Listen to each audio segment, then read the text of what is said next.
Hey everybody!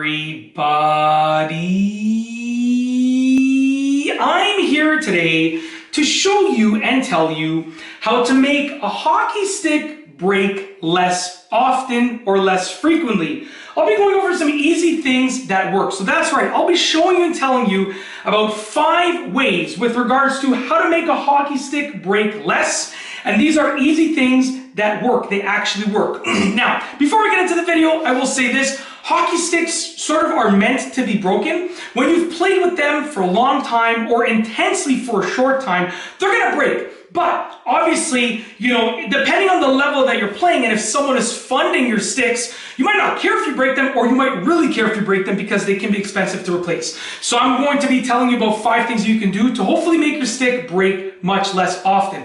Number 1 is to tape the blade. Now, most people will tape the blade of their hockey stick, but some people do not tape the blade. If you don't tape the blade and your blade gets worn down quickly and breaks quickly, well, guess what? That's probably part of the reason why.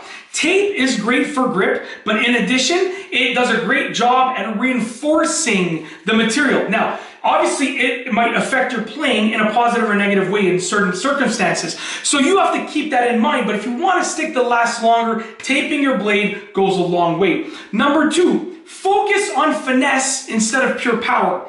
When you're lining up for a slap shot and you're just slapping that puck into the net, of course you gotta focus on power. But with every other type of shot, you don't need to focus on only power, you need to focus on finesse and power. Not only will this make your stick last longer, but it'll also make you a better hockey player as well. So focus on getting that finesse as well as the power, okay? You still need the power, but you should focus on the finesse as well. It's not only about power. Number 3, get a nice stick. Listen, at the end of the day, there are certain benefits to getting nicer sticks that cost more money. One of those benefits, and sorry about that, I'm actually going to take a sip of water over here. My mouth is really dry. Okay, I'm in my basement bathroom.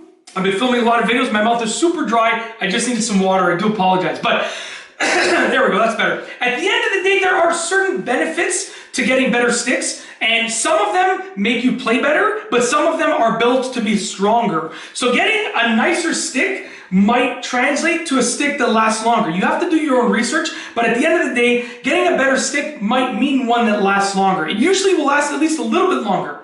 Does a stick that's twice as much money last twice as long? Not necessarily, but it might. So do your research, and definitely don't cheap out and get a cheap stick unless you want it to break soon or you don't care about it. That's totally fine. But if you want it to last a while, don't get the cheapest stick that you can find, okay? And just so you know, like, also, I don't know if you're judging my stick or whatever, this is my son's stick. It's his first year playing hockey, okay? So he's learning to play hockey with this stick. He's basically learning to skate as well, right? So this stick isn't getting that much action. So before you judge like the stick I'm using, this is my son's stick. He's 5 years old. It's his first year playing hockey, and he's just, basically knows the basics of skating and gliding, and he's never really played hockey before. So the stick is more for him as an accessory. It's more of an accessory for him than something he's using to shoot the puck before you judge the stick itself. My wife got this. I don't even know how much he paid for it or what level of stick it was, but we just got him a simple stick before you start commenting about the stick that I'm holding, okay? So get a nice stick. Number 4, store it properly. I cannot tell you the number of times I see hockey sticks stored,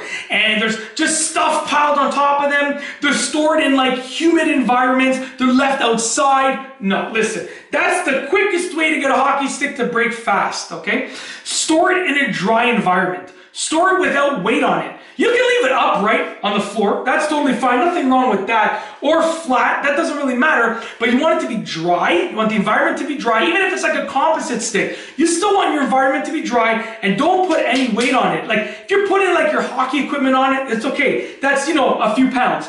I'm talking about, like, I've seen people stack loads of appliances on it in the storage room. Like, obviously your stick's gonna break. Don't be surprised when it breaks, okay? Just treat it with respect, store it properly. Last but not least is number 5, which is avoid using it on concrete. Now, some people will use the same stick to play street hockey as they will to play ice hockey. And that's fine. But concrete, at the end of the day, will basically deteriorate your stick for the most part. Even if it's taped properly, it will still deteriorate your stick, and you want to avoid using it on concrete because that will wear down the stick and cause it to break much faster. Concrete also has much less give than the ice. I know the ice is hard, but there's a little bit more give, as far as I know, in it, just because it is water that has been frozen as opposed to concrete, which is an aggregate of material that has been solidified, right? So, you know, at the end of the day, and concrete is porous, right? But I do believe that concrete has less give and is a bit harder. So, you know, avoid using it on concrete. That will lessen the life of the stick if you're using it constantly on concrete. Use it once or twice, no big deal. But if you're using it constantly on concrete, then yeah. Well, that's like a tongue twister. If you're using it constantly on concrete. Anyways, avoid using it on concrete, pavement, cement, stone, pavers, whatever, the roadway, whatever, asphalt, whatever you want to call it, avoid it, okay? That's how you make your stick last longer. You know, you do your best and you're fine with the rest. We rhyme all the time. It's that simple, okay?